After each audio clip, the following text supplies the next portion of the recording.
Hey everyone! In today's video, I'm going to show you how to fix and avoid an Instagram IP ban. I'll explain why Instagram sometimes blocks IP addresses, what triggers these restrictions, and show you how to regain access to your account and use the platform normally again without getting blocked. In many cases, access issues happen because of regional restrictions or network blocks. Some platforms and services behave differently depending on your location, which can prevent them from loading properly.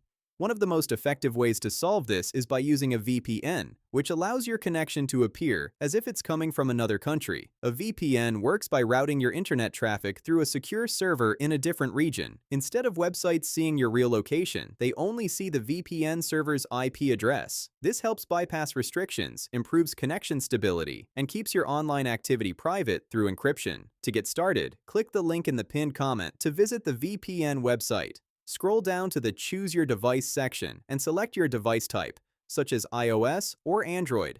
Next, click Download and Start Free Trial to download the VPN app and activate your free trial. Once you click the button, you'll be redirected to the VPN page where you can easily start the free trial by following the simple on-screen instructions. This allows you to use the VPN with full features for a limited time without paying anything upfront. Complete the quick setup process, and once it's done, you'll have temporary access to the premium features. You can test everything risk-free. After that, simply choose the country you want to connect to based on your needs and connect to the server. When the connection is active, refresh the app or website you were trying to access, and it should now work. To sum it up, using a VPN is one of the simplest and most effective ways to bypass restrictions, access blocked content, and maintain a stable private connection. It takes only a moment to set up and works across multiple devices. If you have any questions, feel free to leave a comment, and thanks for watching. See you in my next video.